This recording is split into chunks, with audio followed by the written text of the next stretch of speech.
Welcome dear students. आज अपन कक्षा 10 के गणित विषय के चैप्टर नंबर 5 जिसका नाम है अर्थमेटिक प्रोग्रेशन यानी समांतर श्रेणी, उसके बारे में अपन चर्चा करने जा रहे हैं। तो सबसे पहले अर्थमेटिक प्रोग्रेशन, इसको अपन शॉर्ट में एपी के माध्यम से भी दर्शाते हैं। तो इसे कहते किसे हैं कि क्या होती है समांतर श्रेणी, अर्थमेटिक प्रोग्रेशन होता क्या है? तो it is a sequence of numbers such that the difference is constant या same, यानी it is a sequence of numbers, संख्याओं का ऐसा सीक्वेंस जिसमें डिफरेंस क्या हो, सेम हो, इक्वल हो, कांस्टेंट हो। यानी संख्याओं का ऐसा अनुक्रम, सीक्वेंस को हिंदी में बोलते हैं अनुक्रम, संख्याओं का ऐसा अनुक्रम जहां अंतर क्या हो, एक समान हो, क्या कहलाती है, समांतर श्रेणी। अब देखिए बात करते हैं, इसमें एक शब्द आया है सीक्वेंस। तो ये सीक्वेंस होता क्या है? It is a set of numbers arranged in a definite order, यानी संख्याओं का एक ऐसा समूह होता है जो एक निश्चित क्रम में व्यवस्थित किया हुआ हो, जो कि एक निश्चित क्रम में व्यवस्थित किया गया हो, उसे क्या बोलते हैं? सेट ऑफ नंबर्स, यानी कौन सा? सीक्वेंस। तो सीक्वेंस किसे कहेंगे? संख्याओं का ऐसा समूह जो एक निश्चित क्रम में व्यवस्थित किया गया हो। इसके बाद में अपन बात करते हैं एग्जांपल्स ऑफ एपी, यानी समांतर श्रेणी के उदाहरण। तो देखिए 2, 4, 6, 8, 10 और फिर क्या आ रहा है 50। यहां पर 2 को देखिए तो ये क्या है? फर्स्ट टर्म, 4 है सेकंड टर्म, 6 है थर्ड टर्म, 8 है फोर्थ टर्म, 10 है फिफ्थ टर्म। तो देखिए और लास्ट में क्या है 50। तो पहला पद है 2, दूसरा पद 4, तीसरा 6, चौथा 8, पांचवा 10। और फिर ये देखो डॉटेड लाइन से शो किया गया है, इसका मतलब यह सीक्वेंस इसी प्रकार से क्या रहेगा? कंटिन्यू रहेगा। और लास्ट में क्या आएगा 50। लास्ट में जैसे 50, इसका मतलब क्या है कि अंतिम जो पद है, लास्ट जो टर्म है वो कितना है? 50 है। इसके बाद में बात करें नेक्स्ट एपी की, तो देखिए अपने 50, 30, 10। तो इसमें देखें तो यहां पर 50 का मतलब first term, 30 second term, 10 third term.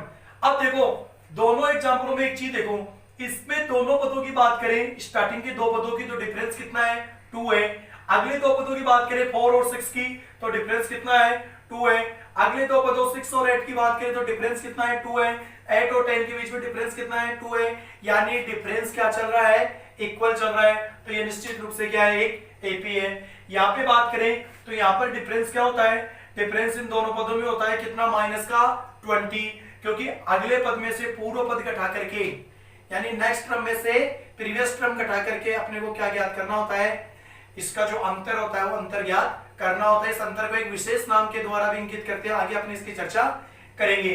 इसे बता ही देते हैं, चलो इसको कहते हैं अपन सार्व अंतर, कॉमन डिफरेंस। इसकी चर्चा अपन आगे करेंगे।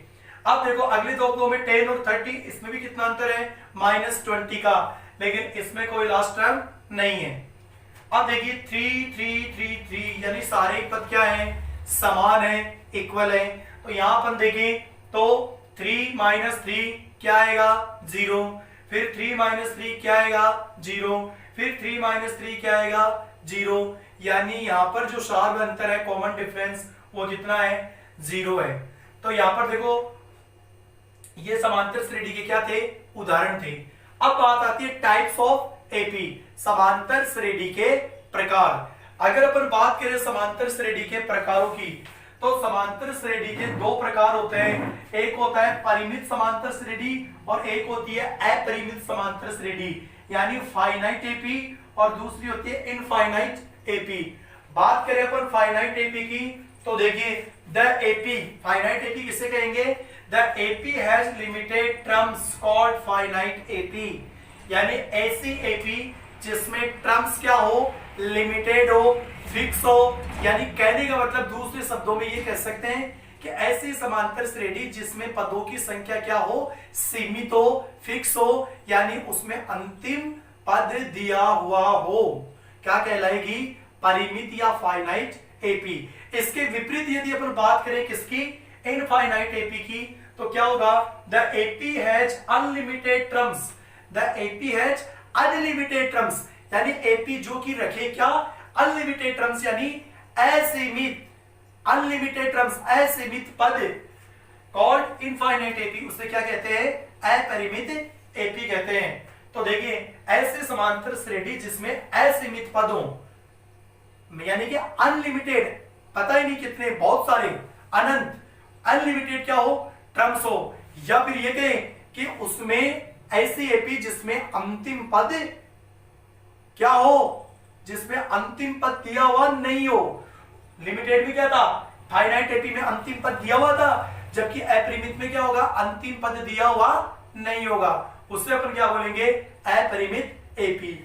यहां पर एग्जांपल्स की बात करें तो यहां पर जो पहला एग्जांपल था, इसमें देखो 2 4 6 8 10, ये जो अपना पहला एग्जांपल था, और इसके बाद में ये सेकंड एग्जांपल, ये थर्ड एग्जांपल।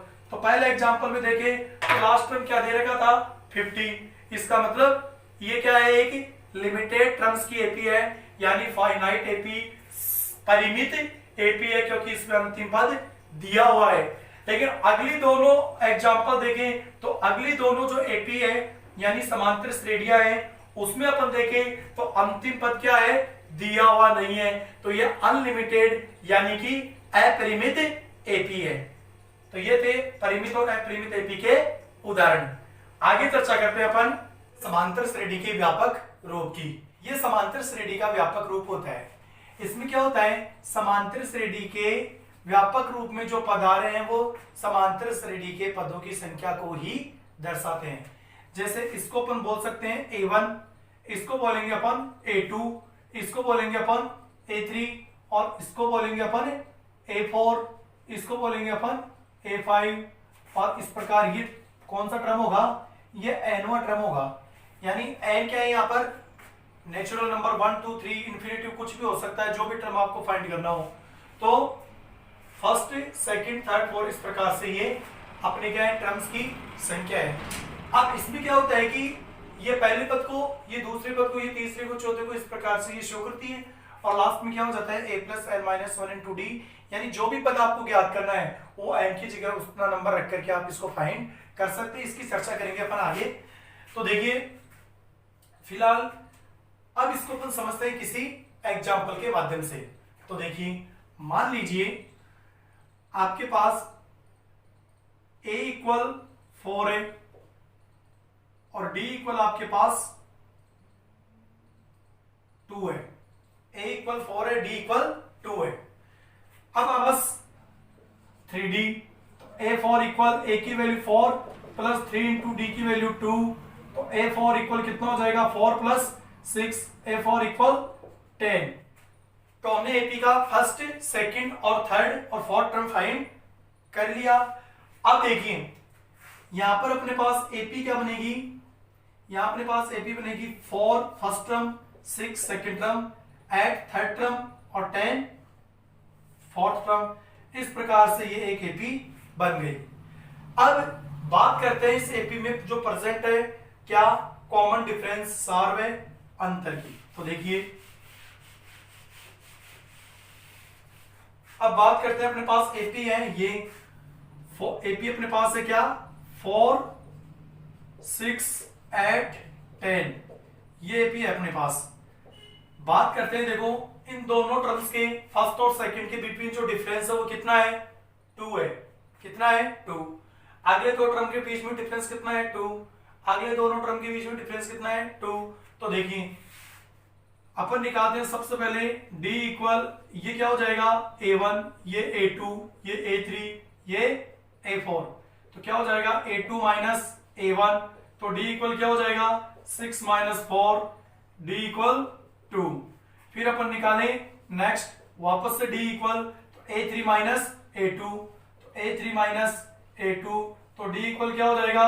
d = अपने पास हो जाएगा क्या? 8 - 6, तो d = 2। फिर अपन निकाले d = क्या हो जाएगा? a4 - a3, तो यहां पर क्या हो जाएगा? d = 10 - 8, तो d = कितना आ जाएगा?